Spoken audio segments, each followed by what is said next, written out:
Hello, everyone. I hope you all are having a great start to your week. So today is Musical Monday. Oops, sorry for that ring. Today is Musical Monday. And the past couple weeks, I've been kind of dropping in and out of, we got Musical Monday on Tuesday last week, and then we're moving play Thursday from last week to Wednesday of this week, and it's just been kind of crazy. So I want to explain myself just because there's a lot going on right now. Right now, currently, in my life, I'm working 3 jobs. And one of them is not actually like that active right now, but I am still working 2 other jobs that take up a lot of time.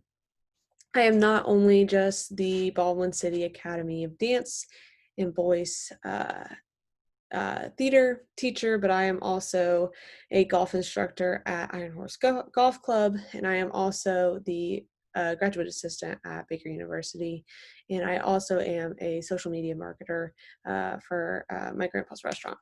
So the past couple of weeks have been kind of crazy, just trying to manage everything, especially with being back in Kansas, because as some of you know, I was in Tennessee, and it was not as hectic as it is here, just because I couldn't go anywhere because it was literally quarantine, and now it's kind of chilled out a bit. So today for Musical Monday, we are not going to actually talk about a musical. And I'm really sorry about that, but I have literally been working since about 9 o'clock this morning, once church got over, and it's been a day. So, Musical Monday today will be replaced with talking about something that I'm kind of struggling thinking about, but I also want to hear the input of some of my students and some of the parents about what their ideas and thoughts are on this, and that is the future of theater right now. Obviously, right now, it's really uncertain. I'm gonna go turn down this light because it is about to bother me. Because I keep going from dark to light, and it's really bothering me. I'm sorry. There we go. Okay. So going back to what I was saying, the future of theater. Now, let me be clear that I am not saying that live theater is never going to come back. That is not true. Live theater always comes back, no matter what. It does not matter where we are, when we are. Listen, if I'm alive, there's going to be live theater because that's what I want so much in my life. That's what I want for all these kids as well. Um, but the biggest thing that has changed is virtual theater. We all know that movies are a somewhat theatrical experience, obviously, but it's completely different. Movies have different aspects about them that make them movies instead of plays. Playing obviously the same as that they play to a fourth wall. So they play like the audience isn't there most of the time. Sometimes movies and plays do go against that sometimes if that's the writing that they go for. But movies have a lot more availability to tell a different side of a story or to show different sides of a story because you don't have to physically move an actor. You can move the camera, or you can edit, or you can, clip it together to make it look the way it is.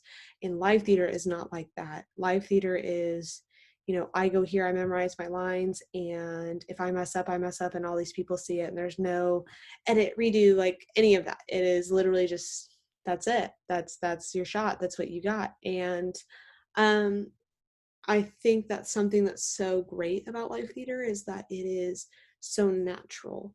I think sometimes we see movies and we expect things that we see in movies a lot more than what we expect in a play.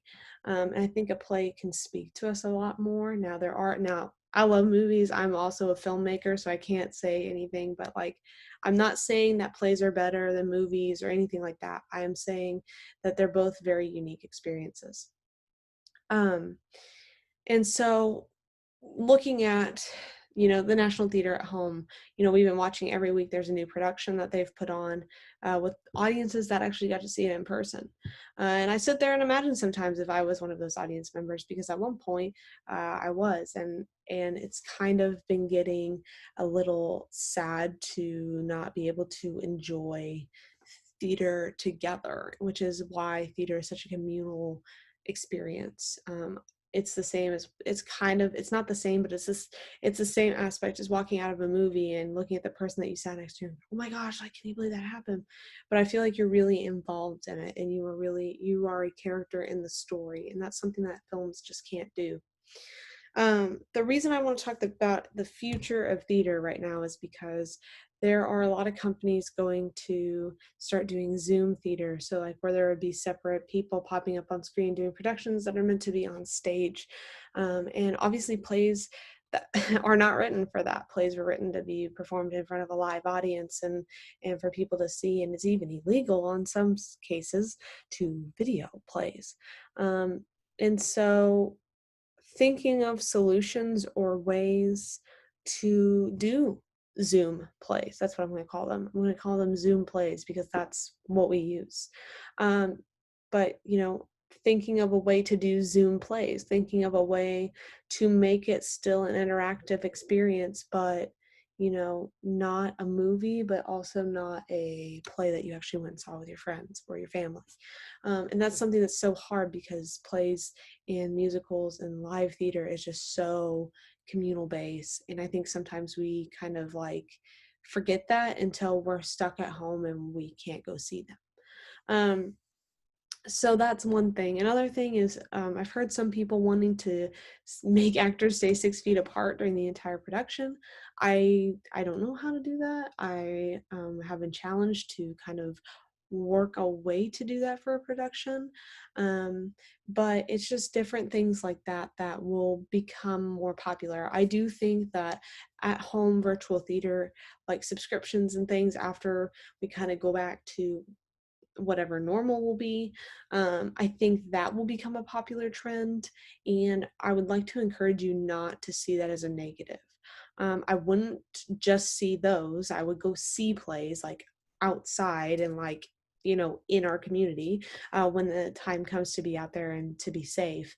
But I think watching them is a great experience as well. Especially play tickets are expensive at some places. Professional performances are expensive, and I understand that. And it's great that you guys get to watch, that we get to watch these great productions on our televisions, on our computers, and that technology can make us connected in that way. But it's still not the same as live theater.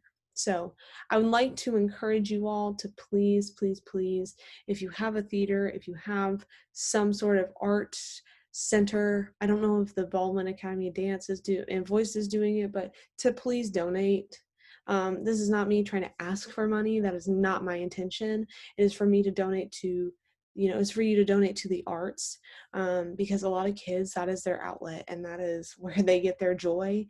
And some kids don't have a great home life, and the one thing they have to enjoy is the extra 3 hours that they get in rehearsal after school, and maybe the extra time that they get on their laptop to watch a production, or even the kid that gets inspired because they sat and watched a production.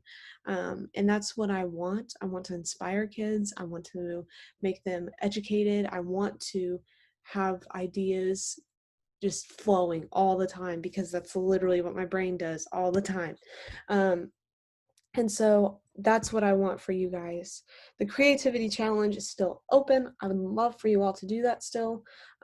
Please make a piece of art or something and email it to me. I would love it. I would love it. I'll put the email in the description. It's my last name and my first name at gmail.com. So krauschloe@gmail.com. And I would just love to see your guys' pieces and to see what you come up with. I'm hoping we can be back together in person here soon. It's been so long and I miss you all, and I miss theater so much. If you guys have any questions, any concerns, any comments, anything, please put them in the comments section below. If you guys have a musical other than Hamilton, we already have that on the calendar. If you guys have a musical or a play that you would like to be talked about on here, obviously this is a very weird episode.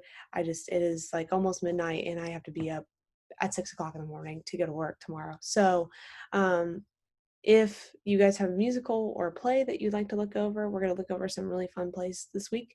I'm just going to reveal that the play on Wednesday, we're having a play Wednesday. Good job, Chloe, for Play Thursday last week. For Play Wednesday, we will be talking about the play The Glass Menagerie by Tennessee Williams. And then I will give clues on Wednesday's video of what Thursday's play will be. And then obviously on Thursday, you will get to find out about Monday's musical. And I'm super excited about all of this. And I am so excited to get to continue to inspire and to give you guys kind of an outlet to see creativity and to be able to see shows and understand themes differently than maybe you've ever seen them before. So, once again, I want to apologize for kind of falling behind. It's just been a really crazy month getting into June and just trying to catch up because I feel like I'm so far behind. And I just want to make this the best experience for the kids that I can possible. And I hope I can continue to do that. So, once again, any questions, comments, concerns, anything like that, play suggestions, musical suggestions. If you're in high school and you're like, yo, I want to do theater, how do I do it? Email me. Okay. Email me or put it in the comments. Creativity challenge, email me your stuff. And I will see you guys on Wednesday. Love you all. Thank you. And keep creating.